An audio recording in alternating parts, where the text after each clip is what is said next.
Okay, good morning. Good morning, everybody. We're looking at The Outsiders, introduction, page 7. Please turn. S.E. Hinton first published The Outsiders in 1967. The novel takes the reader inside two rival teenage gangs, the Greasers and the Socials, or the Sox.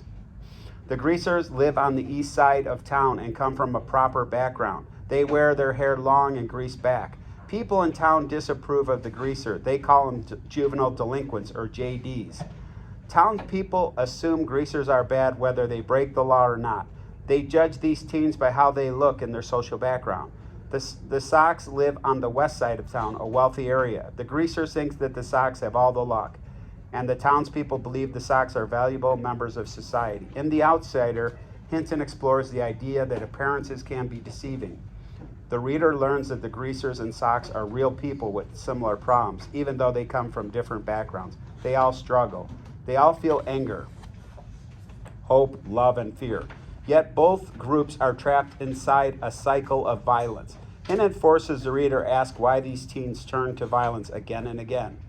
Like modern gang, each group in The Outsider has its own territory. The Sox invade Greaser territory to attack Ponyboy and Johnny. Then the Greasers fight back. A small fight between rival members leads to a large violent street battle, or rumble. Today, many communities still experience the tragic circumstances surrounding gang violence. Hinton books helps readers understand that life often teaches lessons that books cannot. One such One such lesson is that violence most often cannot solve problems. As a teenager, Hinton's life changed when she witnessed a group of youth attacking her Greaser friend. This event angered Hinton, but instead of turning to violence, she wrote The Outsider. She wrote the book from the point of view of a young boy in a gang. Hinton made the book realistic by having her character speak in the slang of 1960s, using words such as JD, rumble, hood, and tough. Through her writing, Hinton's book stereotype about teens and writers. During the 1960s, few writers and almost no women writers were interested in topics of violence among teenagers. Many people wanted to ignore these social issues. The Outsiders helped to make parents and teachers aware that teens often experience violence. When the book came out, young and old readers saw truth in it. The Outsiders became a popular movie because a high school librarian believed in its message. She started a petition to make it into a movie. Then she sent the book to the famous movie director, Francis Ford Coppola, who eventually agreed to make the film. Millions of copies of The Outsider have been sold since 1967. It is Hinton's best-selling novel.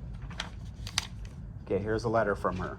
Dear reader, it is very difficult for me to write about myself, and especially The Outsiders, which was written at a horrendous time in my life, was published by a series of mind-boggling synchronicities, and has gone further than any author dared dream. But I'll give it a shot.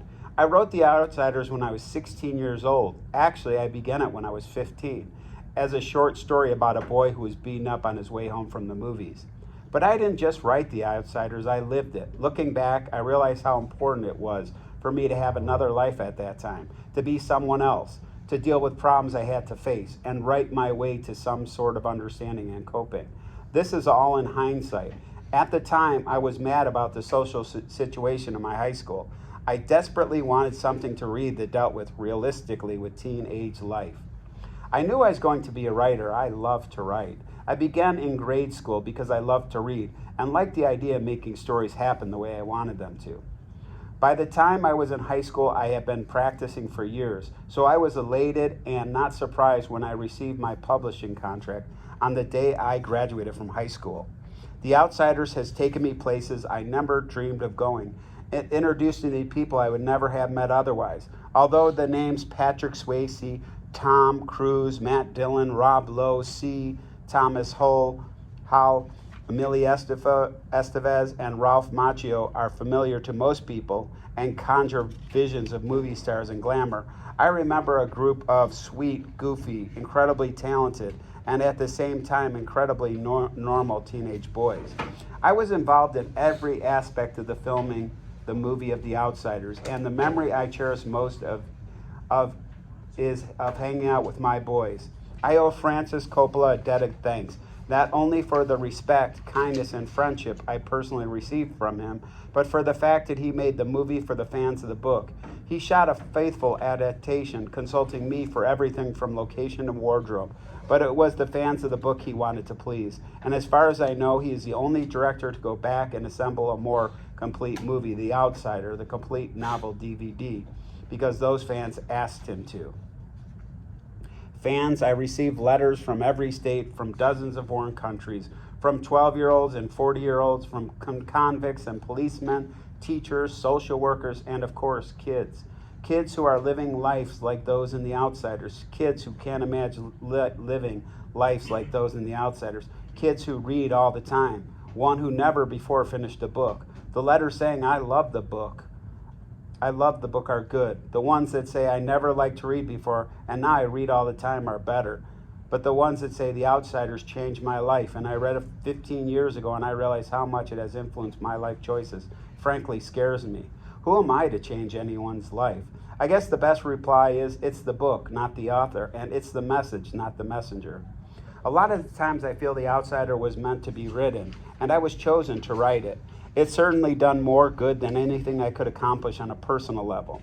If this sounds like I'm overwhelmed by the decades of incredible response to what began as a short story I started when I was 15 years old, well, I guess that's the truth. Stay gold, S.E. Hinton.